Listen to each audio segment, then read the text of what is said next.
All right, let's go through how to make a small shelf like we saw in class. This one's going to be 4 inches high, 3 inches deep, and 11 inches wide, and it's going to have a little bit of a gap between the shelf part and the bottom of the backing. So I'm going to start again, Control-Shift-L to open up my layers. Maybe. Come on. There we go. Just make sure I'm in the correct layer. Again, if you want to use more layers, you're more than welcome to. This is fairly simple. I'm just going to use one this time. I'm going to start just by drawing a couple rectangles that represent the backing of my shelf and the shelf part, the kind of thing you're going to put something on part of the shelf. So again, I'm going to draw a rectangle. Again, you might guess the last thing I drew had a curve. I'm going to make it square in the beginning. And now I'm going to do one little thing. I'm going to check this. I'm going to get rid of all the outlines. So Control-Shift-F. Go to stroke and turn it off now, because I want when I merge things together and cut stuff out, I want to make sure my units are correct, and I'll throw in our 0.001 inch outline at the end to make sure the laser cutter cuts it correctly. But for now, when I'm kind of sizing things up, I want to have the outlines off because they change the size a little bit. All right, so I got that. So again, this I can just type in its size. So this is going to be 11 inches wide. Or actually, tall, 4 inches tall. This is the backing piece, and it's going to be 11 inches wide. And we know that it's going to be white at the end when we cut it out, but I'm going to keep it red now just so we can see it a little bit better. Now I'm going to make a second rectangle that represents the actual shelf itself. Throw that in there. Let's make that blue so we can tell the difference. We can kind of already see that the stroke is off on it, which is what I want. Now this is going to be the same width. So this is also going to be 11 inches wide. And this we said we want it to be 3 inches deep. Slide that down a little bit. All right, not too bad. Now we have to add the tabs and the holes, or the tabs and the slots that are going to allow us to assemble the shelf into the backing piece and make these two-dimensional pieces into a three-dimensional object. So I'm going to just draw another rectangle that represents the tab. So I'm going to put, for this one, I'm going to put 2 tabs on the shelf, which means I'll need 2 holes in the backing piece. So I'll draw my first tab. I'm just going to recolor it so we can see it better. Now this tab I can make whatever size I want, whatever I think makes sense. Usually what I do is I kind of draw it up, move it around, get it about a size that I like, look at the size up on top, and pick like a nice easy number that's close to that. So the thing I drew was 1.949 inches. Well, it's really close to 2 inches. So I'm just going to make that 2 inches wide. Now, the depth of my tab, again, I can control. Now, I want mine to be flush, which means the back of it kind of lines up exactly with the back of the backing piece. So I want this tab to be as thick as my wood material, the backing wood material. Now, if you want to give your shelf, for example, a little bit of a angle up so that things don't fall off it, you can make this tab bigger or longer than the thickness of your material, and it would actually lift the bottom of the shelf, or kind of push the bottom of the shelf out a little bit, making your shelf sit at a slight angle, which would help you if you put things on top of it. They wouldn't roll off or fall off as easy. But I'm just going to make this flush. So I measured my material. I know that it is 0.2 inches. So I'm going to make this 0.2 inches high.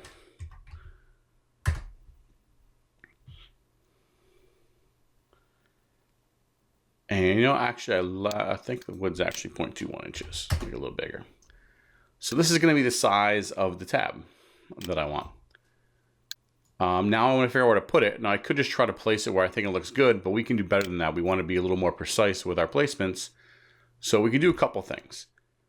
I could try to use the numbers up here and figure out exactly where I want it to be, but I'm going to use a trick that I kind of developed where I draw another shape. And actually, I'm just going to cheat and copy this tab. So Control D duplicates the tab. Let's recolor this so we can see it better. And I'm going to use this to kind of place the green tab. So this is just the kind of spacer piece, and I'm going to use that to place the green tab. So I kind of want my tab about like that. So I'm going to line these up and kind of drag this across to get it to about the same size as what I want. Again, I'm going to pick a number that's close. Maybe I'll go 1.75. Now that seems decent. And now I'm going to use the snap function of this program to line these things up. So I'm going to go over to the right, turn on the snaps, and turn on the corner snap. And I might need a couple of the other ones. And when you're using the snaps, they're kind of confusing what they all do sometimes. So you can just turn them on and see if they snap the way you want. So what I want to do is let's zoom in here. I want to take this, the kind of gold colored spacer. I want to stick it right to this corner of the top left corner of the blue object. So bring it down, you should see it should jump and stick to it.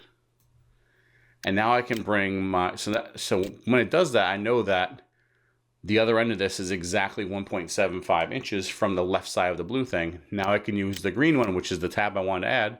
I can bring that down, and that'll jump and stick to that. So I know exactly where that green tab is. And now because I want another one on the other side, it's completely symmetrical, I'm going to copy. Actually, I don't have to copy. I can just reuse this gold one. I'm going to drag this. Bring it over there. Let it stick to that side this time. Now I'll copy the tab. Control D. Drag the duplicated one over there. And now I have two tabs that are the thickness of my material, which is what I want. And I don't know, and they're 2 inches, each 2 inches wide, do what I want. And they're each exactly 1.75 inches from this edge of that thing. Now I'm actually going to cheat again a little bit and use the shelf to figure out where to put the holes in the red piece. And I can do that two ways. I could actually just use the holes directly from here, which might be the easiest thing, but I want to move them up a little bit. So I'm going to use my spacer piece here because I know this is already exactly the size I need it to be. This is with our 1.75. I know that's the exact distance from the edge that my slots go out at, or that the tabs go out at. So I want my holes to be exactly the same spot. So if I drag this up to here, that's going to give me the placement of my holes as well. Now I want them to be a little bit farther up. I don't want them to be that close to the bottom. So I'm going to make my spacer a little bit taller. So let's make that about 1/2 of an inch this time. And now I'm going to duplicate my two tabs down here because they're already the correct size. Because remember, the holes I want in here, I want them to be the thickness of my material, and I want them to be the exact same position as the tabs are. So again, I shift clicked my two tabs, Control D to duplicate them. Then I'm going to drag them up here and let them snap to the corner. And if you can see now, if I select this and just move it up, they're going to fit perfectly right into there. Once I make these, they'll slide in perfectly. Now there's a couple little things I have to do to clean this up a little bit. First thing I want to do is the holes, because they're going to get cut a little bit bigger than I actually size them because the laser beam itself has a thickness to it. You always want to make the holes a little bit smaller than you need. I mean, if we get back in class, you can go through and we'll do some testing. You can see exactly how big. But for now, I know I want to make these a little bit shorter. So I'm going to change them to 0.195. So I'm accounting for the thickness of the beam and how much wood it's going to burn away when it cuts them out. The other thing I want to do is sometimes when you merge these, because right now if I cut this out, the tabs would get cut off of the bottom piece. So I have to merge them with that. But sometimes when you merge them, when pieces are butted up against each other like this, they don't merge correctly. So I'm going to do another little trick. I have the tabs exactly the size I want. I'm going to select both of them and just drag them into it so they actually I might have to turn snap off. Drag them in so they overlap so that when I merge them, they merge to force them to merge correctly. All right, so that looks going to be good. I could merge these. Now I'm not going to merge them yet because I want to make my shelf a little bit fancier. These edges are kind of rough, or they're pointy, not really rough. But so I'm going to double click on that, drag the little dot in the corner to round my edges off. Now I don't want this edge and here, the ones that are going to butt up against the backing, to be rounded because it'll leave kind of a gap. So I'll use our trick again. I'm going to duplicate the shelf.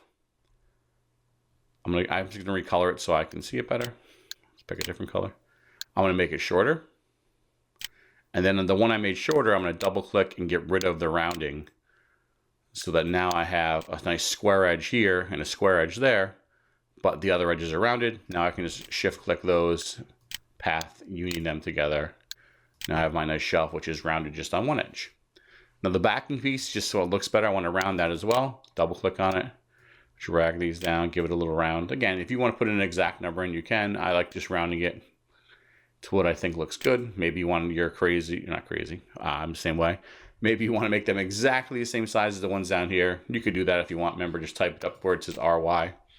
That'll force that. But for now, I'm good just the way it looks. So that looks pretty good. So now we can merge our bottom pieces. I'm using shift clicking, path union.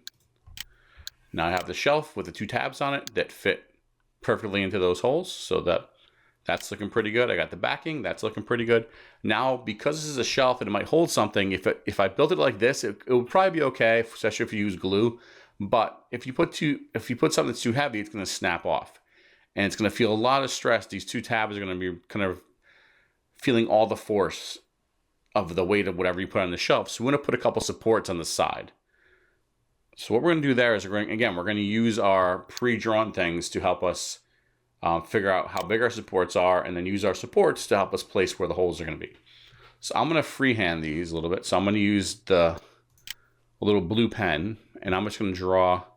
So the height of my support, I kind of want it to go from like around here to around there. Again, it doesn't have to be perfect. So I'm gonna click, let go. I'm gonna hold down Control, so I draw a vertical line. And just draw it about as big as I think I want it to be. Click there, let go. Come out a distance. Now this distance we'll figure it out in a second, because I want this to be kind of the come out. This is gonna be coming out on the blue shelf piece. So I'm just gonna guess, let's put it there. And I'm just gonna make this into a triangle to start with. We're gonna show you in a second how we can make it curvy and a little bit fancier looking. But I'm gonna go back up to where I started. It turns red, that means I'm finishing it. And I made my new shape. Let's throw a color on it so we can see it better. So there is what's gonna represent my support. Again, I'm gonna turn the stroke off so I don't mess up the sizes.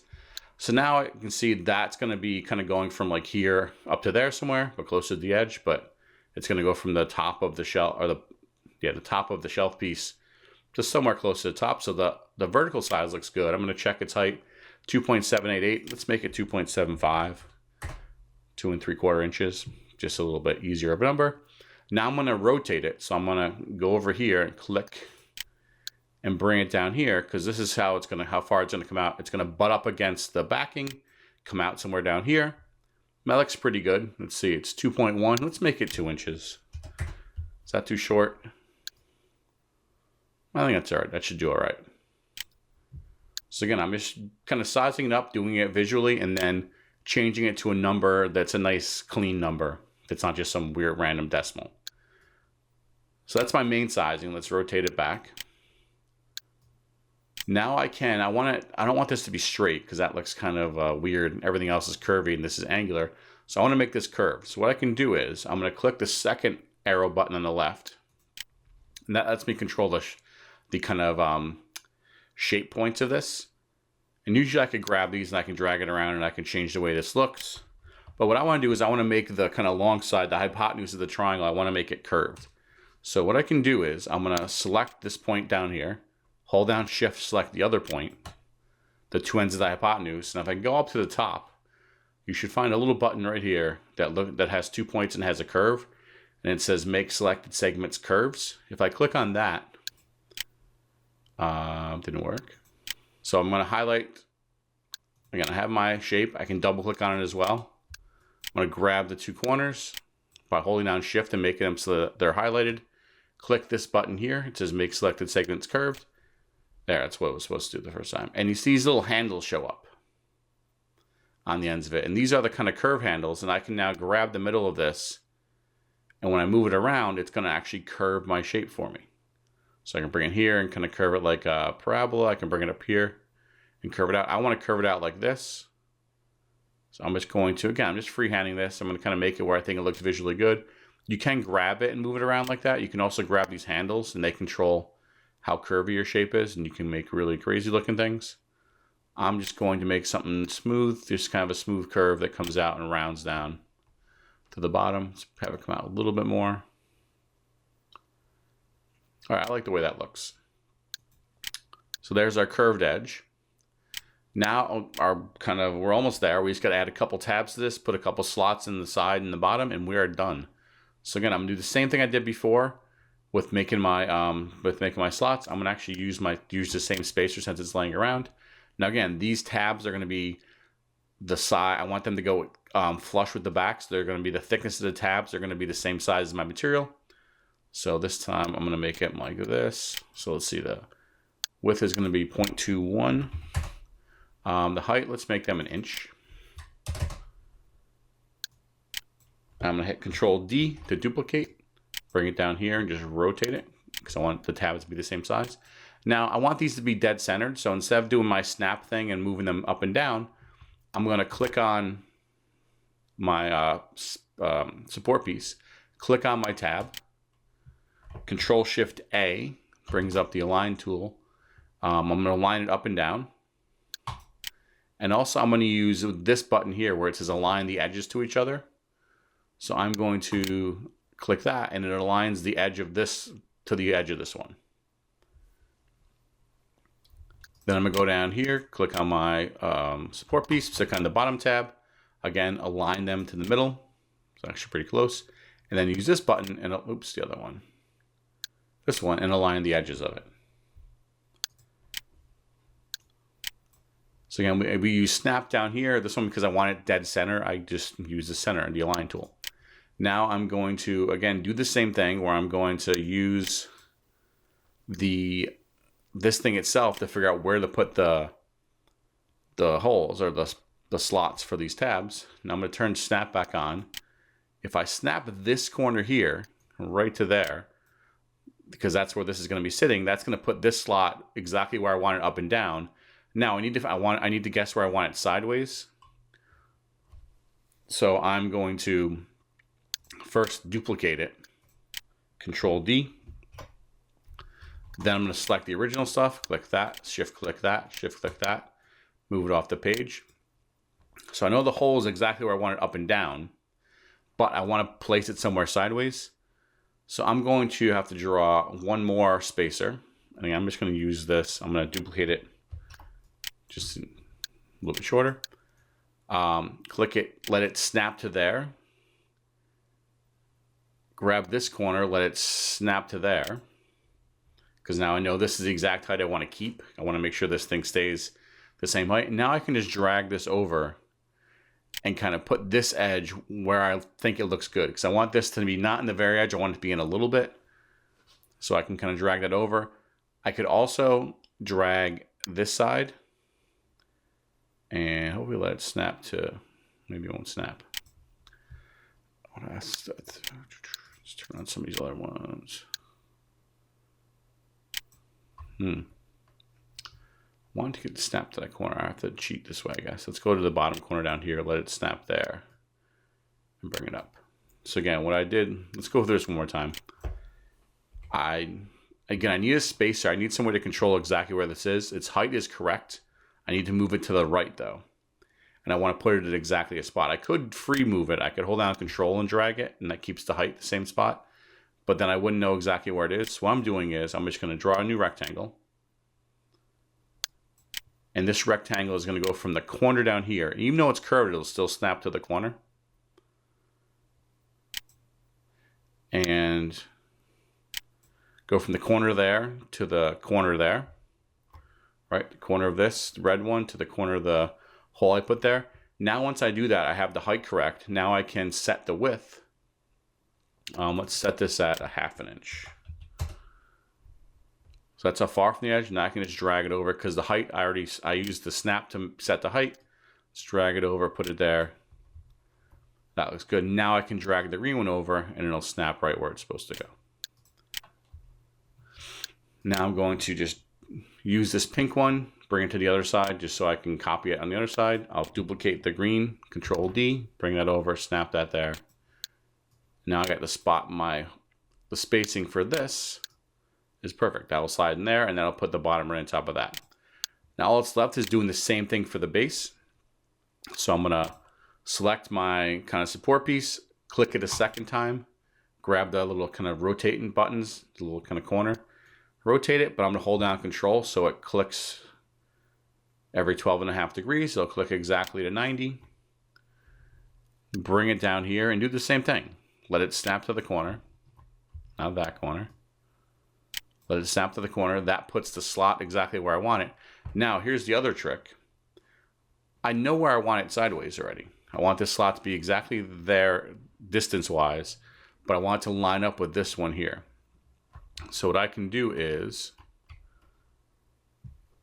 I'm going to duplicate this, Control D, to make the hole for me, because I'm going to use that same exact tab for the hole because it's the exact size I need. Click, shift click, move that out of the way. Now this is the right position out from the edge, but I want to have it lined up with this. So I'm going to use my align toolbar again. Click on the hole it's already placed correctly. Shift click on the new hole. Align them with each other. Duplicate this. Again, I'm holding down Control as I slide it over here because I don't want to move it up and down at all. I want that spacing from the edge to here to be the same. Excuse me. And then click this, shift click the new hole, line them up. Now I got my holes perfectly aligned. And when this goes in, this is going to slide into that slot. It'll be nice. It'll butt up right against the edge. The other part, when I put this together, is going to go into that slot, and this will set up right nicely against the bottom, and we'll be good. Again, the only thing we might want to do now is remember, go back and change the width of these if we want them to fit tightly. So I'm going to go back to these two, make them 0.195. Go back to these two, make them 0.195. Now, you really might want to move it over a tiny little bit too, but for our sake right now, this is fine. And let's see, we set that to 195. We are looking good. Last step, or second last step, I guess, is to blend our support piece. So again, I'm going to drag the tabs inside of it. So when it merges, I get a nice clean merge. Shift select them all. Path union. Merge them together. And I just got to make one more copy. Duplicate, because I need one for each side. Now here's the trick. You might want to leave like that, and that could be fine. The only issue is when this is laser cut, if your material is like different color on one sides, you want the outside to be the same. So I'm going to mirror this too. Click the mirror button so that, like, if I have some burn marks, or if I have, like, say, some plywood where the top surface is really nice and the bottom surface is different wood, it'll look symmetrical on both sides.